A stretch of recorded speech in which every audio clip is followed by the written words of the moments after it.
Fala pessoal, tudo bem com vocês? Hoje é o dia de falar mais de futebol e hoje eu pensei em falar sobre regras no futebol. Na verdade tem algumas coisinhas interessantes sobre as regras aqui, então o importante aqui então gente, o que eu vou fazer aqui? Falar um pouco sobre a regra pela Federação Nacional e a respeito dos princípios fundamentais da lei de futebol, beleza? Então, vamos começar com isso aí primeiro. É o seguinte, de acordo aqui com a pesquisa e de acordo com a Federação Nacional e princípios fundamentais da lei de futebol, apenas assim, podem introduzir modificações justamente encontro de jogadores com menos de 16 anos de futebol feminino e veteranos mais de 35 anos e jogadores deficientes, mas que são autorizadas algumas ou total de seguintes modificações. Assim, dimensão de território do jogo, está escrito aqui, e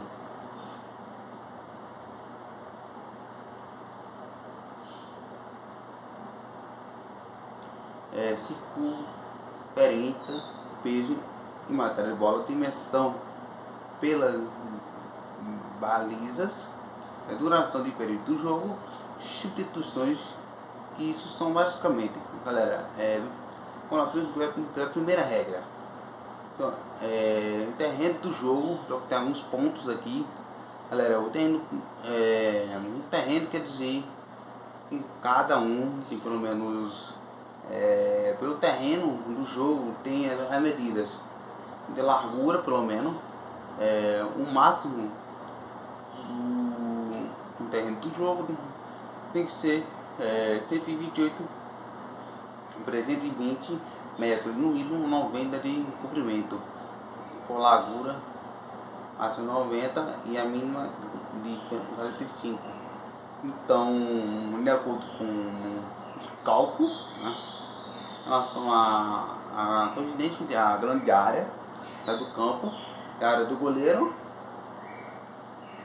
e da metade do campo que é dividido por 6 por 12, por 11 jogadores. Galera, tem a bola. Galera, segunda regra do futebol, que é a bola. Galera, a bola são 4 tipos de regras, tá? Assim, a bola tem que ser esférica, uma bola redonda, tem que pegar um globo do planeta, ela é redonda, tá? Assim, ó, uma bola pode ser esférica, ela tem que ser de borracha ou de outro material duro, ou de material duro. Material duro quer dizer, existe outra de diversas qualidades. E vamos lá. E também assim, com uma circunferência não superior a 70 centímetros e não inferior a 68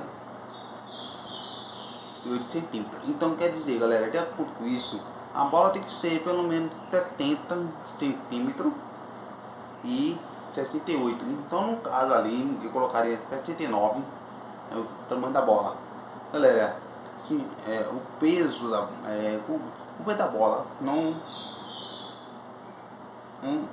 superior a 450 gramas e não inferior a 410 gramas no começo da partida. Então, de acordo ali, pode ser um peso de 110 não, pode ser 510 gramas, tá? 550 gramas, então por aí. Galera, segunda regra, os jogadores. Regra 3, os jogadores. Então, galera, o futebol tem pelo menos 2 equipes, certo? Em campo.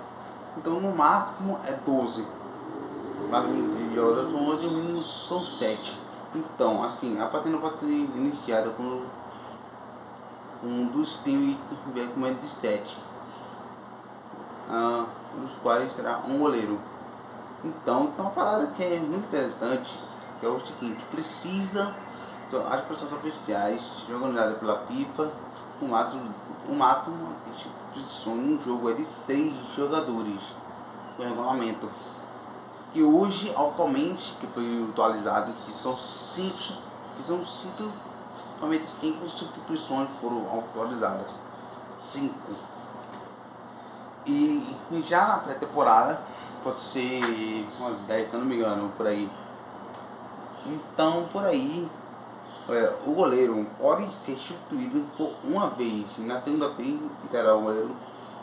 E também pode entrar um goleiro, um defensor, para ter a ordem do árbitro, que é a quarta regra do futebol, que são equipamentos dos jogadores. Galera, os jogadores não podem nem utilizar nenhum objeto que seja perigoso para ele mesmo ou demais jogadores, como joias. Galera, é o seguinte, são 6 pelo menos aqui, essa regra. Primeira parte da regra 4 aqui. Primeira é camisa manga curta, pode ser camisa de manga curta ou comprida, calções, sempre meias compridas, com caneleiras de material adequado, chuteira com calvo e munhequeira. Bem, sabe aquelas munhequeiras que jogadores usam aqui no braço? Então, essa munhequeira que jogadores usam demais, então é sempre importante isso. Vamos lá, quinta regra, o árbitro central. Galera, isso é fundamental pro futebol, beleza? Porque assim, cada árbitro será controlado por um árbitro e será autoridade total para cumprir as regras do jogo e da partida do qual tenha sido designado. Então, é interessante ter isso. Então, regra 6. Galera, regra 6, que é nos árbitros assistentes. É o seguinte, essa regra 6 aqui, ela é como se fosse regra 5, mas no árbitro assistente, ela sempre são similares à decisão do árbitro. E ela deve identificar, assim, ó, quando a bola sair completamente do campo, do jogo, a equipe que pertence a um arremesso local, ou se o pontapé de batida ou de canto, quando tiver quando durar tempo do jogador está em posição fora de jogo, quando for certificado uma substituição, também o árbitro faz isso.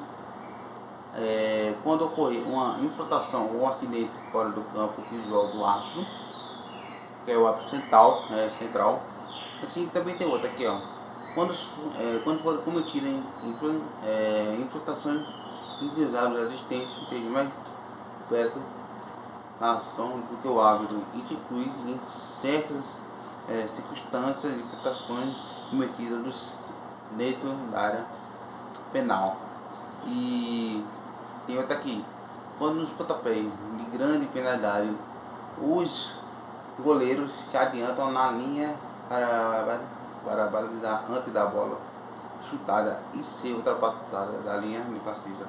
Galera, tem a regra 7, tem a regra 7, 8 e 9. Galera, essa regra 7 é a duração de partida.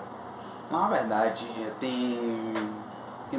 que é o seguinte, o jogo, pelo menos o jogo completo, é 90 minutos. Dividido em 2 tempos de 45. Com um intervalo de 15 minutos. No máximo 15. Só, o intervalo não deve ser os 15 minutos. Porque caso que o juiz tenha o jogo foi interrompido por motivo de falta de energia elétrica entre outras, entre várias coisas que acontecem no estádio, em campo, que acontece exatamente. Regra 8, início e reinício do jogo. Assim, para começar, será lançada uma moeda e a equipe que ganha iniciará o jogo em direção ao jogo. Assim, o lançamento inicial é uma forma de iniciar e reiniciar o jogo. Então sempre é isso. Tipo, por exemplo, galera, se o time for fazer um gol, por exemplo, o jogo reinicia e vai para a equipe que ainda está perdendo. Exatamente essa parada, exatamente. Vamos lá, regra 9. Bola em jogo ou fora de jogo.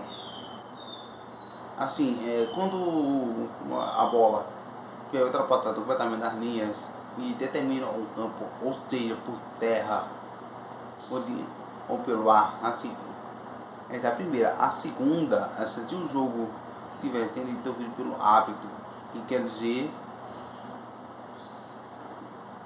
que a bola está em jogo, jogando, enquanto assim, rebatendo as traves, travessões, ou bandeira do centro, tá? Assim, retornando para o centro do perímetro de campo de jogo.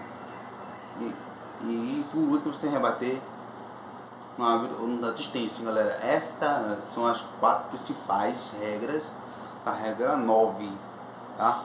Regra 9, a bola em jogo ou e fora do jogo. Assim, regra 10 é claro que é o gol, tá? Por exemplo, assim, quando o jogador chuta a bola para o gol do seu time, é gol contra. Galera, isso significa que o gol fez um gol pelo time adversário, que é a favor do time adversário, que tenha um goleiro e talvez, que é no caso, que é gol direto, em que a regra do jogador marca o campo adversário e chuta e marca o tento, que é um gol indireto. Exatamente. Galera, tem a regra do impedimento, que a regra do impedimento é a 11, que é o seguinte, são divididas em 2 partes. A primeira parte são o jogador encontra em posição de impedimento, nas 4 condições.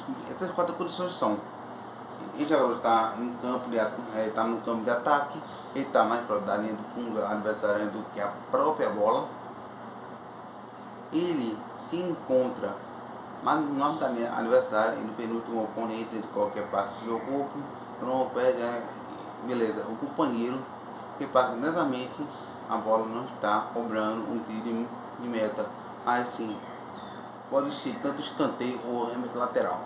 E a segunda a segunda condição é o jogador em posição de impedimento participa ativamente da jogada, onde teve um passe ou desvia da bola, exatamente, né? E o jogador obtém vantagem direta e também a partir do impedimento.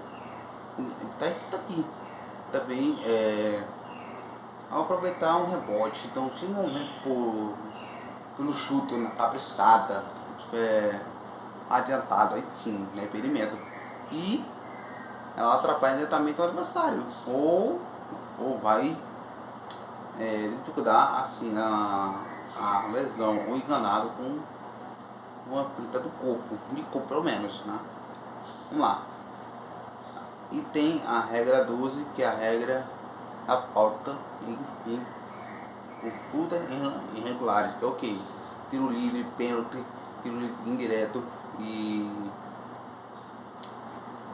recurso liberado que pede para o goleiro, tentação disciplinares.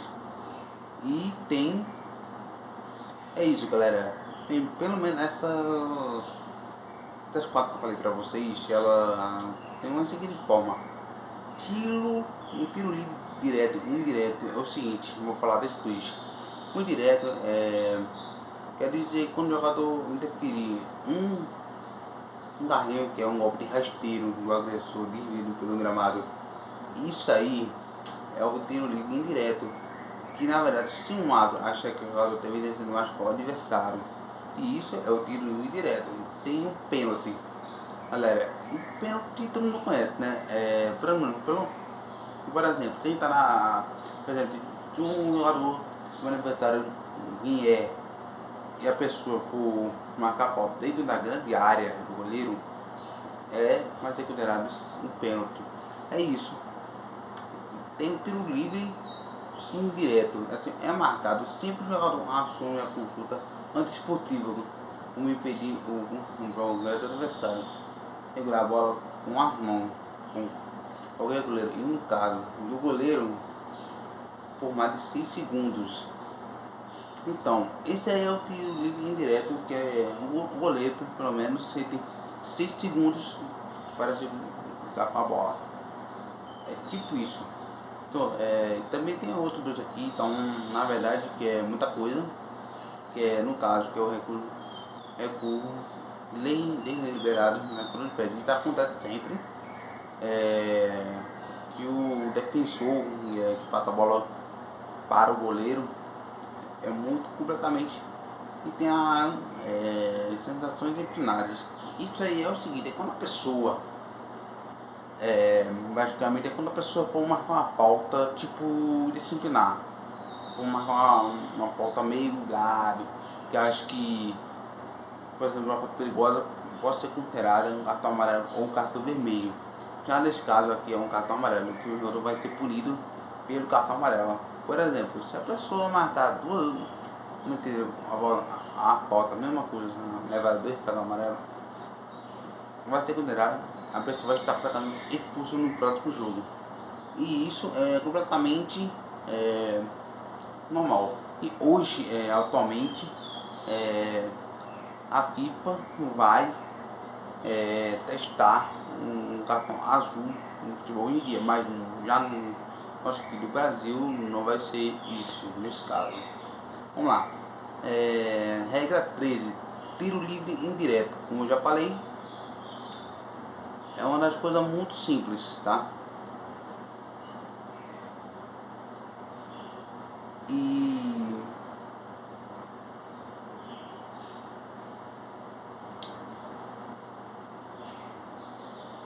como eu já falei, é um tiro livre que enquanto para os direitos, assim, direto, a bola deve estar imóvel quando um tiro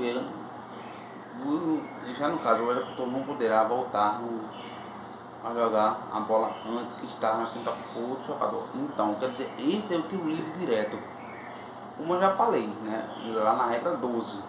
Agora, já na regra 14, que é o pênalti, eu vou falar somente nos pontos principais, né, posição de bola, em duas partes. A primeira parte são: a bola deve ser colocada no ponto penal, no executor do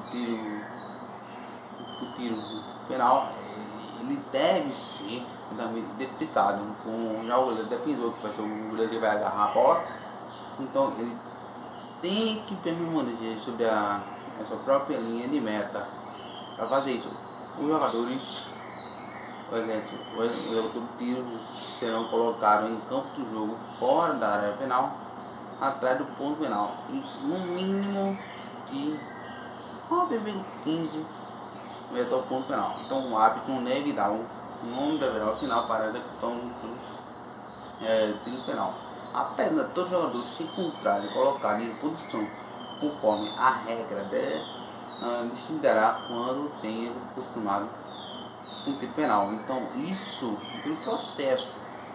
Isso quando a pessoa for chutar a bola de frente, não vai botar a bola antes, caso que tenha colocado o jogador no pênalti.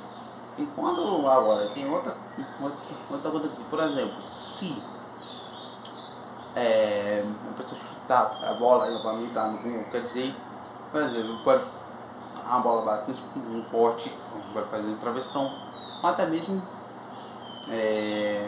o goleiro, e uma porrada de coisa, né? Então como eu falei do outro,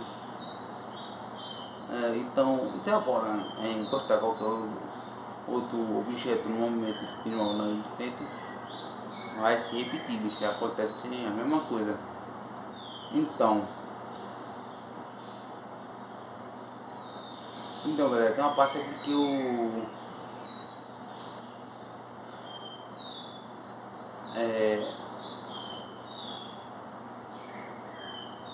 na parte do companheiro, que tem pelo menos 99,15 metros dele, então o arco tem que permitir a jogada. Isso é basicamente o tipo comum, né, hoje em dia.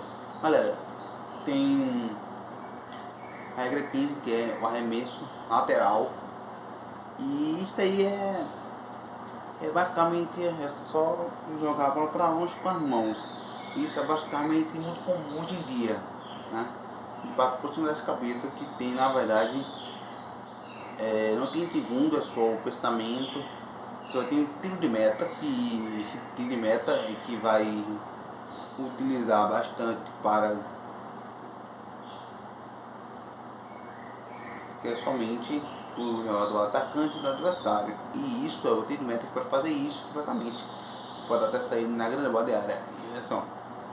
E regra 6, última regra, que é o pontapé de canto, que são métodos para recomeçar o jogo. Então é sempre os pés. Galera, teve uma reunião, uma mudança de 2016, é o seguinte, que é o pênalti, que é chamado de paradinha, para fazer o goleiro primeiramente para um contra o gol, que pode ser por cartão amarelo, né? Tem assim, o cartão vermelho ao último defensor, né? Cartão vermelhos poderão ser aplicados não somente durante o jogo, até mesmo antes iniciar o jogador que está com comportamento esportivo, causa uma contusão, 20 segundos, outra para inicial, assim, galera, hoje tem também a cobrança lateral, jogar sem chuteira, e isso é muito olha o Pitima. Então, galera, o que é parada técnica? Galera, quando vocês verem em televisão, vocês vão ver todo time fazendo parada técnica hoje em dia. Então é muito comum a gente ter isso, porque parada técnica, você tem uma consciência. Como é isso? A parada é uma técnica que o técnico vai dar instruções ao time. Então, isso é completamente muito comum hoje em dia. E pode sim ter uma coisa bem natural até hoje. É isso, galera, porque eu faço esse vídeo de hoje. É um vídeo muito longo, quase 25 minutos falando sobre isso. E é isso, galera. Se gostou do vídeo, já se inscreve no canal, ativa o sininho, compartilha. Galera, e até o próximo vídeo, galera. Vai ser o mês que vem. Valeu, galera. Valeu.